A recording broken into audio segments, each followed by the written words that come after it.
community leaders that we talk to on a regular basis that represent some of the largest gaming sites out there. They were here pre-E3, and if you guys haven't seen the articles, we've posted them. You guys definitely check them out because they got to see that kind of exclusive hands-on access with the game, and they really had the unique opportunity to see it early enough to give you guys a lot of feedback. Tell us a little bit about that experience, because I know that was one of the first of its kind here. What was that like, and what came out of it? The community summit was great because rarely do we get a chance to get some of our hardcore enthusiasts in the office to really try out early code and give us feedback. We had them here for 2 days, and it was a phenomenal experience for our design team because we really got to pick their brains. We got to find out what they're liking early on and what they're not liking, and so it's enabled us to go ahead and take that feedback into the game and make a lot of improvements. So we're really trying to bend over backwards to make sure that we're addressing all of the fan complaints and really get everything that they want to see in the game. It's very important to us. So those kind of events are great for us as a design team, and we want to continue to have those. And you guys out there who follow those websites or those community members, you should definitely send them questions so that you can get those questions that you're looking for answered by them and voiced as well, so that we can go ahead and make those changes, because we do truly listen to those guys. All right, we got another question here. So we got another question from the Wapinator. Wapinator asks, nice name by the way, can you still do power bombs and suplexes, etc., on weapons like the stairs? Yeah, absolutely. That's still in there. All that great content that we added last year as far as the physics system and being able to do a lot of the cool new functionality with the weapons like the steel steps and the ladder and the chairs. None of that great stuff has gone away. If anything, we've just continued to improve the physics system to make sure that we got rid of any kind of unsightly things that were occurring from previous years. So it's really great, like I mentioned earlier, about the technology, that we haven't lost any of that progress we made on the physics or the weapons or anything like that. So we get a lot of the time we get from fans, people in the community. They ask us, why can't this or this or this happen? Our answers to them usually is, it's obvious to us on how much time year to year we get to make a game, but in your own experience, being the creative director of the game, like, what's it like to get some of that feedback, knowing that you want to do it, and what are some of the things that are holding us back from that? It's definitely a frustrating thing.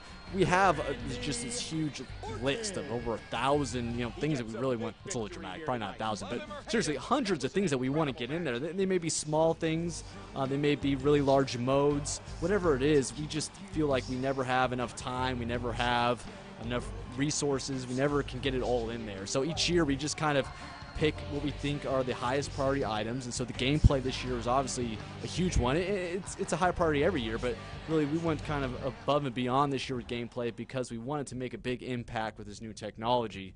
So and I know a lot of people ask for stuff like being able to have 8, 10, 12 guys in a ring, and nothing's impossible, but everything comes with a price and everything comes with some kind of sacrifice. So yeah, maybe we could do that, but then the model quality would be drastically limited. We couldn't be able to introduce new modes or make a lot of changes. I mean, the amount of cost it would take to go ahead and implement something like that is very costly. And I know the fans don't see that cost. They don't understand how it impacts development, but there's a reason why certain things aren't in year after year that they've been asking for. And so I'd love to be more open about those discussions and really kind of discuss the individual ones and say why this isn't happening or why it's difficult, just so that fans can understand a little bit better and not be as frustrated about it, even though we're just as frustrated. We wish we can do everything as well, but everything, like $1 Million Man says, everything has a price. Exactly. So, yeah, we have time. We're going to take about 3 questions. So I'm going to hand it over to Tank real quick, and then we'll get it back to Corey. All right. Thanks, Marcus. First question comes from Indilus. I think that's how you say his name. He says, does the computer wrestle more realistically, meaning going for pin attempts when they hit big moves, as opposed to just going for a pin when the system recognizes that their opponent's meter is too low to kick out?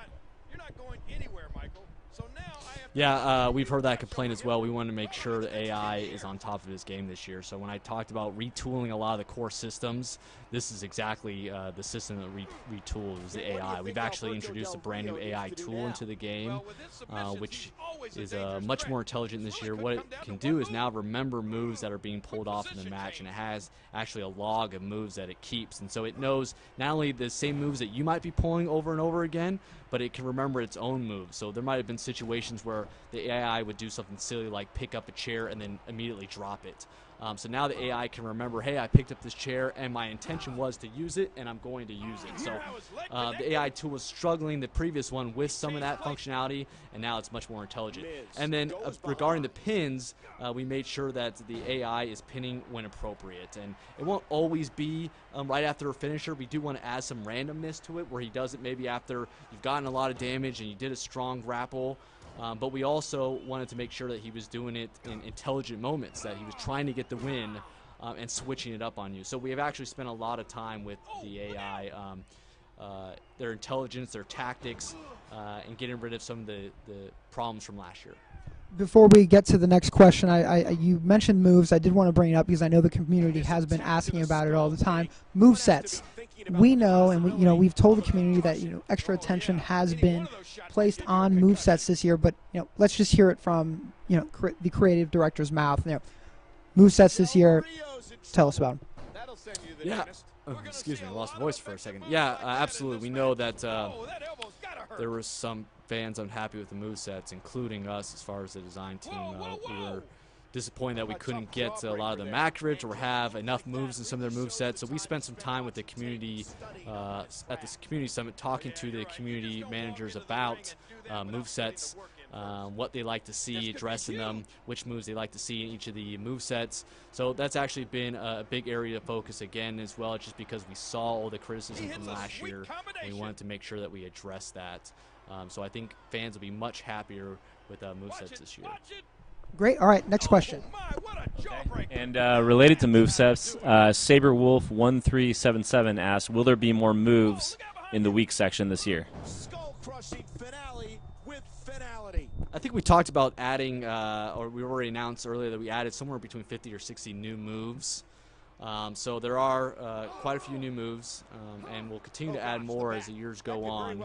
I don't know if I can recall off the top of my head how many weak grapple moves we have in particular. I don't know off the top of my head, so unfortunately I can't report that to you right now. But we did add moves. We didn't remove any moves. I know we removed moves last year, and there was a lot of disappointment about that. And the reason that we did that is we do need to start to get rid of some of our old legacy moves that are from PlayStation 1 and PlayStation 2. And I know there's a lot of disappointment that we haven't been able to at least re-mocap those and add them back in. But our plan is to eventually do that. It might take a little bit of time, and so we apologize about that, and we appreciate your patience with it, because we do want to make sure we have a really deep, robust moveset. Not even just moves that obviously all our WWE superstars have, but also moves that are cool, that maybe have been from other past superstars or other federations or what have you. We want to make sure we have a very cool library of moves. And guys, I know that a lot of you are all about like move variety and how many moves are available. But when we said that our priority this year was gameplay and this updated technology, this Predator technology that we've implemented in the game, Corey, am I right when I say that a lot of our focus and emphasis, while we were very happy that we could take a lot of the moves that we've had previously and put them into integrate them with this new technology, a lot of our emphasis was actually getting that to work, right? Absolutely. It definitely took a lot of work to introduce the new technology, the new animation engine, working on adding a lot of the new systems that we talked about, like the wake-up taunt, the breaking point submission system, the comeback moment. So really, the majority of our resources this year went to gameplay to make sure we added new systems, overhauled systems, completely retooled everything, brought over all the great animations from the previous year into the new technology. So that was definitely, like you pointed out, the kind of the focus of our attention this year. So, as we continue to build on the new technology in the future, because it is an investment that we have this new technology, we can now start to introduce a lot of those great animations back into the game. Great. All right. Well, we have a few more questions. All right. A couple more questions here. Actually, let's go to the Real Viper RKO. We'll get back to Jared Chuck Norris. He says, come on, guys. I asked a gameplay question plenty of times. We're just playing with you, the Real Viper RKO. People in the chat room, especially the Real Viper RKO, want to know more detail about interrupting moves. If you can talk about that. Is there any more information to talk about move interruptions, signatures, finishers, anything in the combat that you can specifically talk to? Maybe you can talk about, counter system, anything related? Yeah, the interrupting moves, obviously we haven't shown off any multiplayer matches, so fans haven't had a chance to check that out. And so I think that's what I'm pushing for to be the next kind of video that we show is multiplayer matches, so that fans can check out the interruptions and see how those are working in the game. So, we hear your request to see that next, and I think that's something that we're going to push for next. So please be patient with that. As far as anything I can talk about, I know a lot of fans have been asking about whether or not you can interrupt finishers with those moves, and what we are doing this year is allowing you to interrupt some signature and finisher moves in the middle of it. So say for instance John Cena's doing his 5-knuckle shuffle, you can run up and do RKO right as he's bouncing off the ropes and hit him with that in the middle of his 5-knuckle shuffle. Also, something else really cool that you can do is that in the middle of his 5-knuckle shuffle and the opponent's lying on the ground, maybe you can do a moonsault off of the top of the top rope and hit it, and then John Cena will continue on with the 5-knuckle shuffle and hit it right after. So you're almost doing combo moves there where you can kind of link them together. So there'll be a lot of cool functionality like that, and thank you guys for your patience. We will show that video next. This is the E3 build that we're showing here. I think I'm going to lose. And so the next videos that we start to talk about show will definitely be focused all on multiplayer matches. Great. And then we have a couple more, one more. We got 2 more questions, guys. All right. So back to Jared Chuck Norris. He says, will moves such as the Viper RKO, Spear, still be in the game with the inclusion of wake-up taunts? I think in general people want a little bit more detail on what exactly wake-up taunts are, how they work, how spread across the roster they are. Yeah, absolutely. I mean, like I mentioned before, everyone will have wake-up taunts. Those will go right into your finisher, so you can assign what wake-up taunt you want in the creative moveset. You can also select your finisher, so those are independent situations that you can set up yourself. And then also, as far as the comeback moment, we haven't talked a lot about that here, but the comeback moments are, I think I reported earlier, it's about 10 to 12 different comeback moments. Actually, I just double-checked, and we have 10 in the game. And they are custom sequences that you would see the superstars pull off to set up their signature, and that's usually what they do in a match to kind of rally back and to gain the momentum. We're not announcing which comeback sequences they are because obviously they'll detail who's on the roster, but John Cena definitely has one. I think we've shown that off as well. So they are superstar-specific sequences. Doesn't mean you can't assign them to another superstar if you want. You can freely go into Creative Moveset. You can change those up. You can also get them to your creative characters. We don't allow you to kind of custom set up your sequences. They're all specific sequences that can't be changed, but we do give you the freedom to change them among superstars or the creative characters. And when we had the community summit, a lot of the community leaders, they fed back in on it, and they said, us too, a lot of us in the office, that those comeback moments are really, those when you get chills. You see in the game what you see on TV, and there's really nothing like that. So, thanks for putting that in. That's pretty awesome. But yeah, we got one more. One more question here, and this is actually a good one, and it kind of relates to our overall overall community feedback that we've been doing in the last year. I think a lot of fans, or most people, are unaware of the amount of work that's being put into our online system I know we can't comment in depth on that just yet, but Way Extreme 87 is asking a question about if the servers from Community Creations will be able to deal with traffic uploads and downloads.